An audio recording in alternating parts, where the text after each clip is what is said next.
BRS BJP మిలాఖత్ రెండు పార్టీల నడుమ లోపాయికర ఒప్పందం ఉన్నది. ఆదివారం నాడు శంషాబాద్లోని నోవాటెల్ హోటల్లో కాంగ్రెస్ లోక్సభ ఇన్ఛార్జీలు అభ్యర్థుల సమావేశంలో మాట్లాడుతున్న ఏఐసిసి కార్యదర్శి కేసీ వేణుగోపాల్, చిత్రంలో రేవంత్ రెడ్డి, బట్టి విక్రమార్క. మొత్తానికైతే మిషన్ 15 లక్ష్యం నిర్లక్ష్యం వీడండి, ప్రచారాన్ని పరిగెత్తించండి, సికింద్రాబాద్, చేవెళ్ల, మల్కాజ్గిరి నియోజకవర్గాలపై ప్రధాన దృష్టి పెట్టండి, పార్టీలోకి ఎవరు వచ్చినా చేర్చుకోండి, త్వరలో రాష్ట్రానికి చెందిన ఓ ముఖ్య నేత కాంగ్రెస్లో చేరేటువంటి అవకాశాలని, బీజేపీ బీఆర్ఎస్ తెలంగాణకు చేసిన మోసాన్ని ప్రజల్లో ఎండగట్టండి, అసెంబ్లీ ఎన్నికలను ప్రాతిపదికగా తీసుకోవద్దు, భారీ బహిరంగ సభలకు ఏఐసిసి పెద్దలు వస్తారు, జన సమీకరణపై దృష్టి పెట్టండి, పార్లమెంట్ ఎన్నికల్లో అనుసరించాల్సిన వ్యూహంపై రాష్ట్ర నేతలకు ఏఐసిసి ప్రధాన కార్యదర్శి కేసీ వేణుగోపాల్ దిశానిర్దేశం, రాష్ట్ర వ్యవహారాల ఇన్ఛార్జి దీపాదాస్ మున్షితో ప్రత్యేక భేటీ, 3 పెండింగ్ స్థానాల అభ్యర్థుల ఎంపికపై ప్రజాభిప్రాయ సేకరణ. మొత్తానికైతే రాష్ట్రంలో లోక్సభ ఎన్నికల్లో బీఆర్ఎస్ బీజేపీ లోపాయికార ఒప్పందం కుదుర్చుకొని 2 పార్టీలు అభ్యర్థులను నిర్ణయించాలని, ఈ 2 పార్టీల ఎత్తుగడలకు ధీటైన వ్యూహంతో ముందుకు వెళ్లాలని ఏఐసిసి ప్రధాన కార్యదర్శి కేసీ వేణుగోపాల్ సూచించారు. రాష్ట్రంలో లోక్సభ ఎన్నికల్లో మెజారిటీ సీట్ల సాధనే లక్ష్యంగా మిషన్ 15 పేరిట ప్రచార క్షేత్రంలోకి తీసుకెళ్లాలని కాంగ్రెస్ నేతలకు ఆయన పిలుపునిచ్చారు. రాష్ట్ర కాంగ్రెస్ ముఖ్య నాయకులతో కేసీ వేణుగోపాల్ ఆదివారం సాయంత్రం శంషాబాద్లోని నోవాటెల్ హోటల్లో సమావేశమయ్యారు.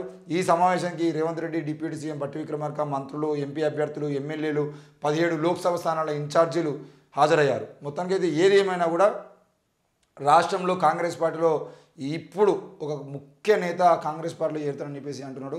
అది మరి హరీష్ రావు అవుతారా లేకపోతే ఇంకోరు అవుతారా, ఈ విషయాన్ని పక్కన పెడితే దాదాపు 15 స్థానాలు గెలవాలని మొన్నటి వరకు రేవంత్ రెడ్డి చెప్పింది 14 స్థానాలని, ఒక 3 స్థానాలు బీజేపీ పార్టీకి ఇద్దామా అని చెప్పేసి వాళ్ళు ముందే ఫిక్స్ అయ్యారు. అందులో ఒకటి ఎంఐఎం పోతే ఒక 2 ఏమో బీజేపీకి ఇద్దామని చెప్పేసి రేవంత్ రెడ్డి కుమ్మక్కైన అని చెప్పేసి కూడా కాంగ్రెస్ పార్టీపై విమర్శలు కూడా వచ్చినాయి.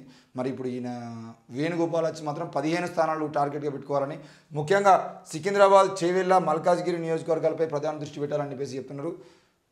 మల్కాజ్గిరి విషయానికి వచ్చేదంటే పట్నం సునీత మహేందర్ రెడ్డి తప్పకుండా అటు ఈటల రాజేందర్ అయినా ఇంకోరు ఎవరున్నా కూడా ఆమె గట్టి పోటీ ఇచ్చేటువంటి అవకాశాలు అయితే కనబడుతూ ఉన్నాయి. సికింద్రాబాద్లో సునీత మహేందర్ రెడ్డి కుటుంబ సభ్యులు, ఆయన భర్త మొత్తం ఆమె భర్తతో సహా అందరూ ఎక్కడికక్కడ ప్రచారం చేస్తూ ఆ నియోజకవర్గంలో ఎవరెవరు ఉన్నారు ఏంది అని చెప్పేసి అక్కడ ఆఖరికి మీడియా వాళ్ళకి ఇవ్వాల్సినటువంటి ప్రాధాన్యత కూడా మీడియాకి ఇచ్చుకుంటూ మొత్తానికైతే మల్కాజ్గిరి నియోజకవర్గంలో జరగాల్సినటువంటి ప్రచారం కాంగ్రెస్ పార్టీ భారీగానే జరుగుతుంది. మరి సికింద్రాబాద్, చేవెళ్లకు సంబంధించిన విషయంలో మాత్రం చేవెళ్లను ఎవరిని అభ్యర్థిగా నిలబెట్టిరు, ఎట్లా అభ్యర్థిని నిలబెట్టిరు, తర్వాత సికింద్రాబాద్కు సంబంధించిన విషయంలో కిషన్ రెడ్డి మీద కాంగ్రెస్ పార్టీ నిజంగానే గెలవాలనే ప్రయత్నం చేస్తుందా, ఈ విషయంలో క్లారిటీ తీసుకోవాల్సిన అవసరం ఉంది. అసలు ఎవరిని అభ్యర్థిగా నిలబెడుతున్నావు ఏంది అనేది కన్ఫర్మ్ చేయకుండా దానం నాగేంద్ర టికెట్ ఇస్తామన్నాడు, లేదంటే బొంతు రామన్ వస్తే బొంతు రామన్కి టికెట్ ఇస్తామని ఇప్పుడు, దానం నాగేంద్ర ఎమ్మెల్యేకు రాజీనామా చేస్తున్నాడు కాబట్టి బొంతు రామన్కి ఇస్తామని ఇప్పుడు, లేదంటే దానం నాగేంద్ర ఎమ్మెల్యేగా రాజీనామా చేయకుండానే నిలబడి ఓడిపోతే మళ్ళీ నేను ఎమ్మెల్యేగా ఉండడమే కాదు, ఒకవేళ నేను ఎంపీగా ఓడిపోతుంటే నాకు మినిస్టర్ పదవి ఇవ్వాలని చెప్పేసి డిమాండ్ పెడుతున్నాను అని చెప్పేసి ఈ డిమాండ్లు కాంగ్రెస్ నేతలకు కొంతమంది నచ్చలేదని చెప్పేసి ఈ రకమైనటువంటి ఎన్నో ప్రచారాలు జరిగినప్పుడు మరి ఆ ప్రచారాలకు సంబంధించిన విషయంలో మీరు సికింద్రాబాద్ టికెట్ కన్ఫర్మ్ చేసేదంటే సికింద్రాబాద్ ప్రజలు మిమ్మల్ని నమ్మేటువంటి అవకాశం ఉంటుందా? లేకపోతే కంటోన్మెంట్లో మళ్ళా గణేష్ గారిని తీసుకొచ్చి పెట్టి గద్దరన్న కూతురు వెన్నెలకు టికెట్ ఇవ్వకుండా మీరు కంటోన్మెంట్లో మళ్ళీ వేరే అభ్యర్థిని నిలబెట్టడం అనేది, ఇట్లా గద్దరన్న కూతురికి మీరు బీఫామ్ ఇవ్వకపోవడం అనేది ఏ రకమైనటువంటి చర్య? అవి ఏ విషయాలన్నిటి సంబంధించిన విషయంలో మీరు సికింద్రాబాద్ నియోజకవర్గంలో ఏ రకంగా గెలవాలనుకుంటున్నారు? అన్ని తప్పులు కావాలని చేసి కిషన్ రెడ్డిని గెలిపించడానికి ప్రయత్నం చేస్తున్నారా?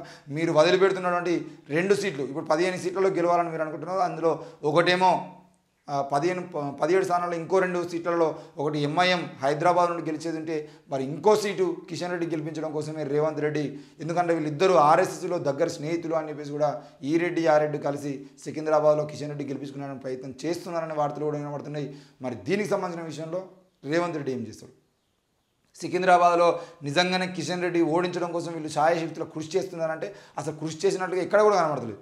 కనీసం మల్కాజ్గిరిలో సునీత మహేందర్ రెడ్డి చేస్తున్నటువంటి ప్రచారం ఏదైతుందో దాంట్లో సికింద్రాబాద్ నియోజకవర్గంలో జరుగుతున్న ప్రచారం 10% కూడా కాదనేది హైదరాబాద్లో ఉన్న ప్రతి ఒక్కరు చెప్పగలుగుతారు.